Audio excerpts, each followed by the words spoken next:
level design basically is creating an interactive narrative within each level that the player can engage in and essentially play through. Level design is taking the story and premise of the game and then translating it into a more tangible form that the player can experience. Basically kind of figuring out how to lay out the gameplay to always have the carrot dangling in front of the player's head and kind of get them to the next part. What do you think? I think that sounded amazing. The script is pretty well written out, so you get a really good written description of what's going on, like what Kratos is doing, what's happening in the story. You just kind of go from there. I get a lot of flack because I say that we put the fun in the game, and I think that's really what we do in a nutshell. One of the greatest things about game design is that you're able to take an idea that's in your head and make someone go and experience that. We have so many tools in this universe and so many tools as far as what the game is built off of that we can pretty much do what we want. We're limited by our imagination, and I think that's one of the most fantastic things about working on this project. As a designer here at Sony, you can't just be good at one thing. It's really in our hands to do it all and do it well. We often try to integrate the puzzles into the exploration of the level and with the combat. You're going to have a lot of games where all of a sudden you're in your fight mode, and once that's done, then you're in your puzzle mode, and it almost feels like you're playing two different games. One thing we try really hard to do here is to mesh those different kinds of game designs so we get a really more fluid and dynamic gameplay experience. We essentially drive the vision of the level from the player's perspective and serving as the ambassador to them. So we need to protect their interests and make things easily understandable for them as they're playing through the level. Do you agree? It's a constant push-pull as well with the designers and the artists, because the artist may want to put something that's visually more interesting in, but it could also impact the play space in a negative way.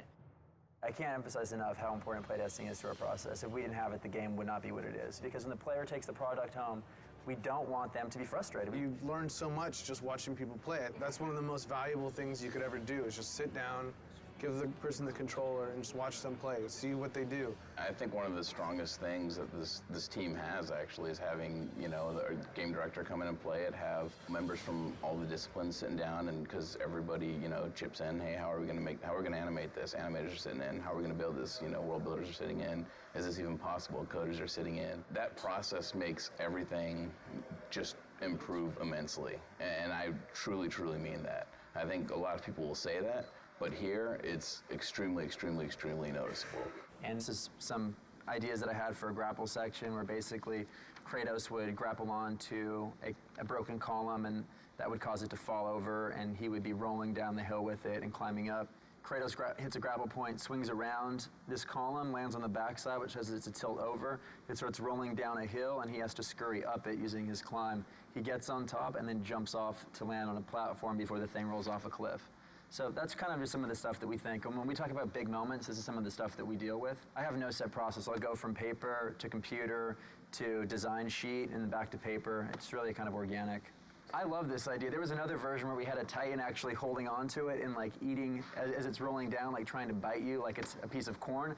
That unfortunately didn't make it into the game, but one of the things is just because I love an idea doesn't necessarily make it the best fit for the game, and being willing to understand that and walk away from certain things that don't necessarily fit, that's part of the job. This is my grandpa's old man puzzle. It's one of these kind of puzzles you got to figure out how to kind of put it together, but this kind of gave me some inspiration for the Labyrinth. So the Labyrinth is like this level where there's all these different cubes, and they're kind of like strung up throughout the cave entrance. And they're all like on these pulleys and ropes, and then as you go around the level, you kind of start slowly forming your own puzzle that you're gonna then go into.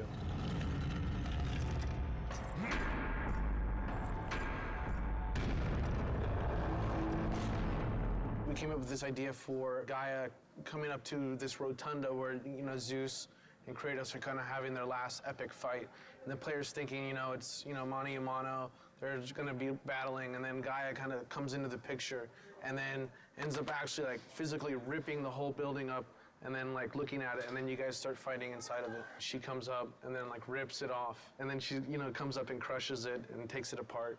At the end, you guys are like fighting inside of her and you end up killing her, and then she kind of blows up and crumbles all over Mount Olympus. For me, it's always like so amazing to be able to imagine this whole kind of crazy scenario, this whole world in your head, and then you're actually able to make it.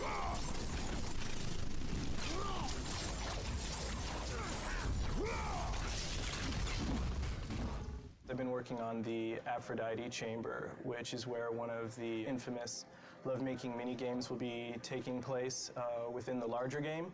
This is the preliminary room that I brought up in Maya. Roughly what's going to be happening is Kratos is going to be going through a hallway here where he's going to come to this room. There's going to be a bed in the corner with curtains drawn, and as soon as he casts them open, he's going to see Aphrodite with two of her very lovely servant girls who quickly run away. She's going to go into the bed for a little hanky-panky, and we see the servants are very happy right there with what's going on. After finishing his job, Aphrodite is kind enough to draw back this large curtain, which will expose the portal, which will lead to another section of the game.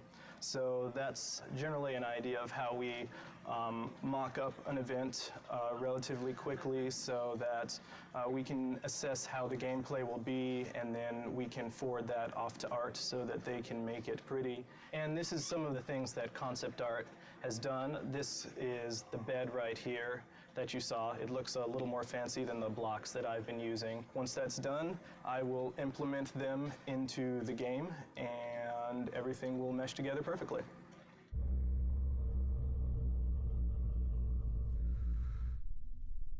Be gone.